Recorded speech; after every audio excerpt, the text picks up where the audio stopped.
I'm sure you've heard the adopt, don't shop slogan, and if you haven't, being a dog owner means you will eventually. Now, this has been a highly divisive topic that is naive at best and dangerous at worst. Them's fighting words. In this video, I'm going to dive into 5 unfortunate truths as to why adopt, don't shop isn't always the best answer. Hey, welcome to my channel. If you are new here, my name is Nicole with Podorable Finds, and I am obsessed with helping dogs and their owners live their best lives. And if you are new here, it would mean the world to me if you would hit the subscribe button. Now let's dive into it. The first unfortunate truth. When we sort of take a step back and we take a look at adopt, don't shop slogan, it was actually started by Last Chance Animal Rescue, and the purpose of it was to raise awareness of the homeless dog population, which really is in itself a really good thing. But other organizations have kind of taken it to the extreme and have seen it as a license to demonize anyone who does not adopt a dog from a shelter. I'm looking at you, PETA.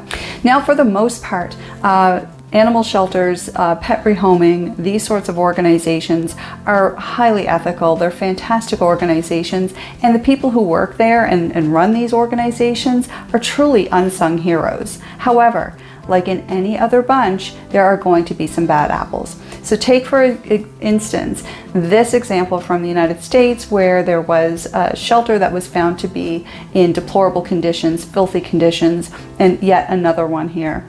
Finally, this couple who funneled $1.5 million from their Humane Society. In all of these cases, none of this is ethical, most of it is illegal, and you will find pockets of that here and there.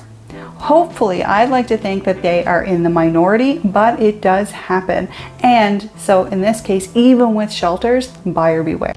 We all know the horror stories of puppy mills, and of course this is an area that we want to avoid altogether. However, there are animal shelters that act as fronts for these so-called puppy mills. So this is just another area where, again, there's going to be some more bad apples. In fact, the Dodo exposed one such organization, Hobo Canine, as one of these fronts for their puppy mill. And we also see this in pet rehoming organizations. So in fairness, with pet rehoming, this is a whole other bucket, right? So you may even find pet rehoming groups on Facebook or the like. In most cases, these are individuals who are looking to rehome their own pet or a family member's pet who may have passed away. They have lots and lots of reasons for this, whether it's economic, they're moving, they have to return to the office, that sort of thing. So in those cases, they're usually pretty legitimate, but in other cases, it could be, again, a puppy mill or somebody who's claiming that their dog had a whoops and they are trying to get rid of a litter of puppies. When they put a price tag on these puppies, I'd say buyer beware as well. So that's kind of on the adopt side. Now on the shop side, at one time you could buy dogs or pets from a pet store. How much is that doggy in the window? In Canada, there are lots of laws against that. Same with several states in the US, including California and New York, the UK, France, and many other countries around the world, including parts of Australia, have also banned this practice. In fairness, though, a lot of these pet stores will help facilitate the adoption of dogs. And this is where things get a little dicey, right? So the shelters that I talked about before that act as fronts for puppy mills, that may well be the source for the pet stores. So, you know, there's a little added homework that may need to be done. So, of course, on the shop side, there are breeders. Now, many proponents of the adopt, don't shop, they will sort of simplify things or maybe oversimplify things by saying nonprofit good, for-profit bad, you know, like the big bad businesses. And because shelters are nonprofit, they are good. And because breeders charge a fee for their dogs, they are bad. Again, this is an overly simplified view of breeding.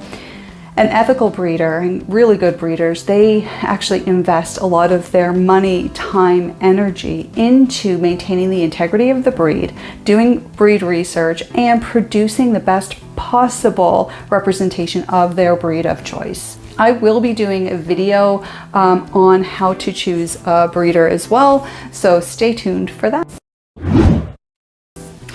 Unfortunate truth number 2, it comes down to cost. I know we talked about this in a previous video and looking at things to consider before bringing a dog home, but the reality is if you choose to adopt from a shelter, there's of course going to be a fee, far less than if you bought a new dog from a breeder. However, if you don't know the medical history of that dog, or if the dog exhibits some behavioral issues and requires some intensive training, you may end up spending more money in the long run.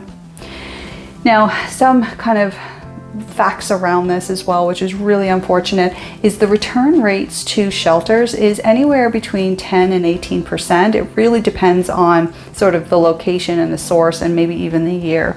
But this year, as you can see, even in Toronto, they're seeing an uptick of upwards of 75% return rates or surrender rates to their shelters.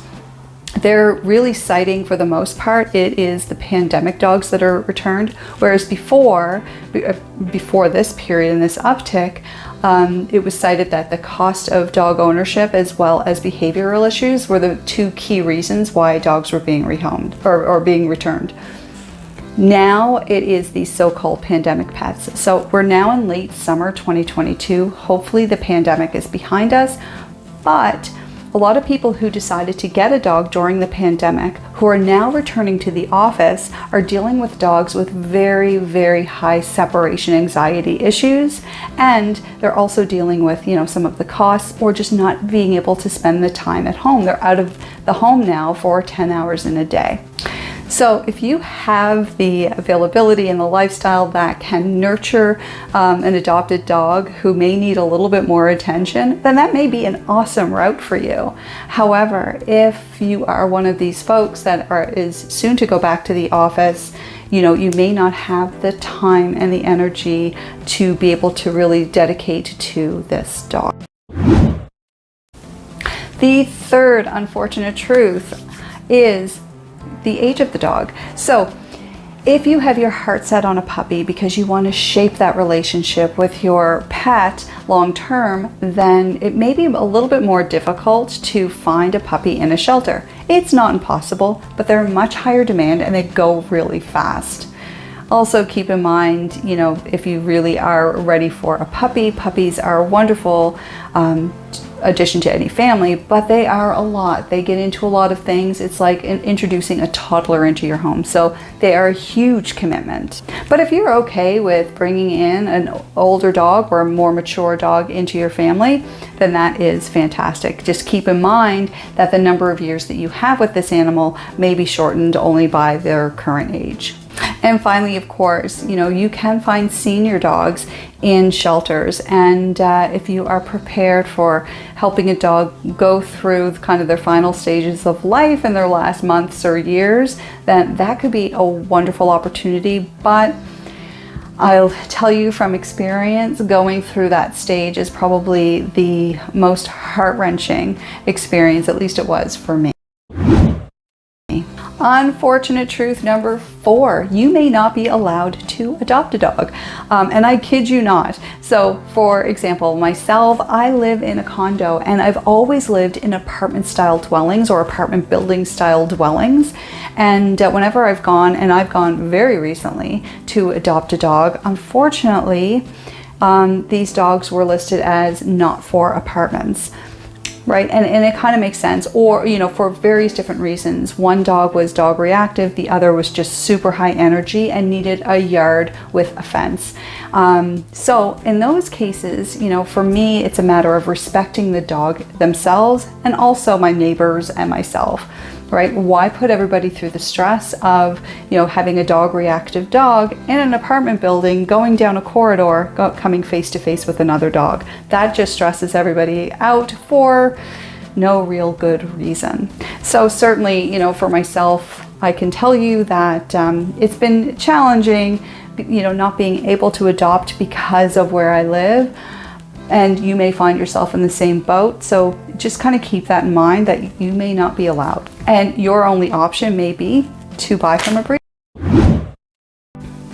And finally, unfortunate truth number 5, you may have breed specific needs. So as an example, if you are a farmer, you live on a farm, you have cattle that needs herding, you will be looking for a herding breed. If you're a hunter, on the other hand, you may be looking for a dog that can help with, pointing or flushing out fowl or whatever it is. There's also folks that may need guard dogs or police dogs, that sort of thing. Now, there are breed-specific shelters, which is fantastic. They may not be very convenient to you, however, so there could be added costs in traveling to these shelters if you want to rescue this type of a breed. But again, buyer beware.